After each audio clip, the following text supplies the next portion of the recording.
Sam Horn, but she speaks. And when she speaks, you need to listen.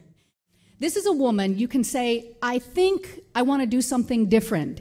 And this is what I like to do. And she will look you straight in the eye, and she will articulate all those little ideas in your head that have been moving around. She will help you articulate exactly what you should be doing.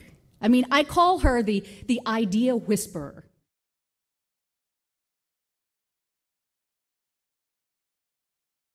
One of my clients is Kathleen Callender of PharmaJet. Now, if you ask Kathleen Callender, what is PharmaJet? She used to say, well, they're medical delivery devices and subcutaneous inoculations, and you're going, huh? See, are your eyebrows knit and furrowed? That means you didn't get it. And if you don't get it, we don't get it. Because if you don't quickly understand it, you have no incentive to keep listening, because confused people do not ask for clarification. When people say, what do you do? If you say something and their eyebrows crunch up, it's back to the drawing board.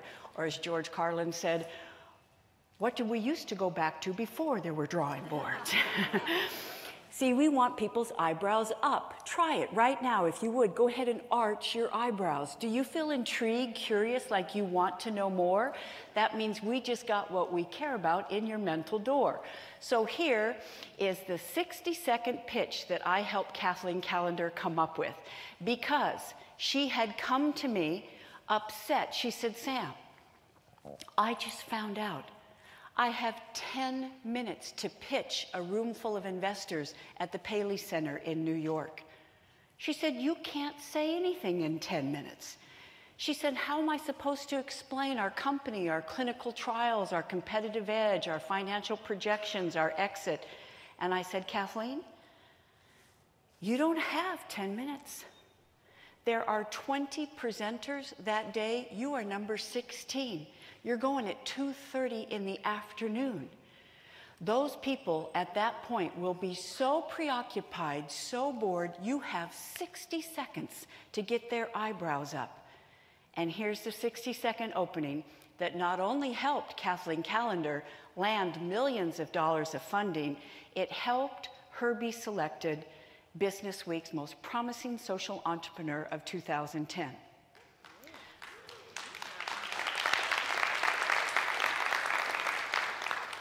Did you know there are 1.8 billion vaccinations given every year?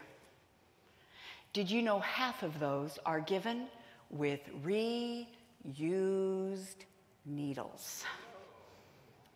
Did you know we are spreading and perpetuating the very diseases we are trying to prevent? Imagine if there were a one-use, painless needle for a fraction of the current cost. You don't have to imagine it. We've created it.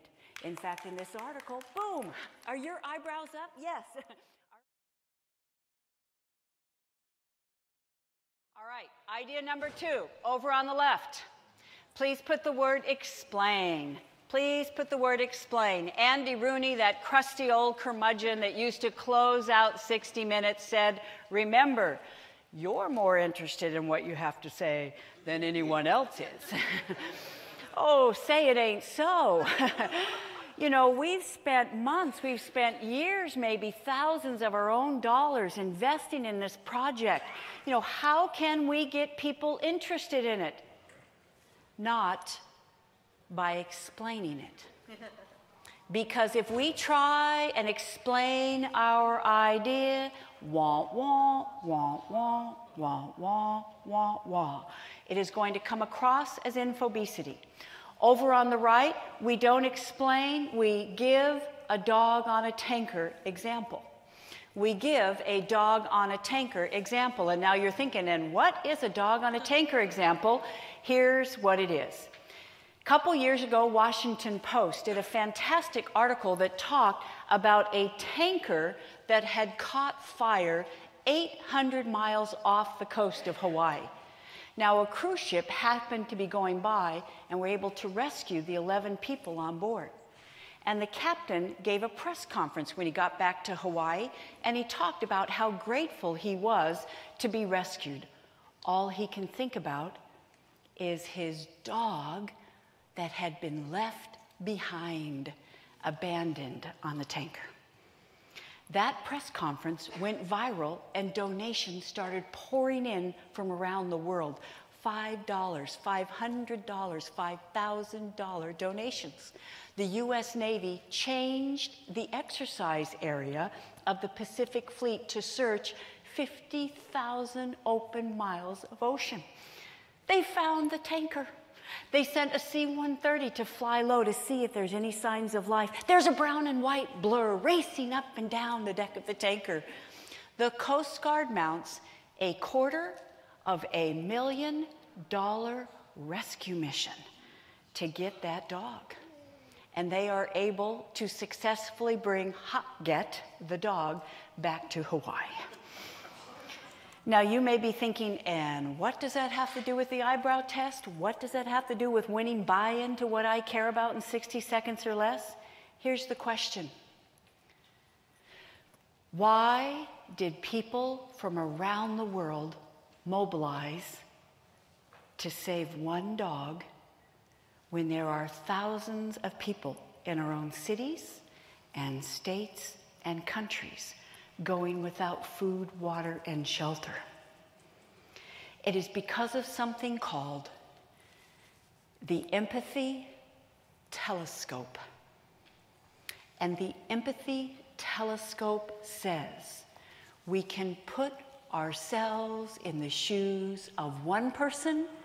We cannot put ourselves in the shoes of many. The empathy telescope says we can empathize with one person. We can relate to one person. We cannot relate to thousands. And here is my question for you. What is your dog on a tanker story? What is the story of one individual who is facing a challenge, who used your services and is now better off for it? What is the story of one organization that aligned with you and was able to turn around a situation that had been undermining their profits? What is the story of one person who was lost and now, because of your products, they can see clearly how to move forward?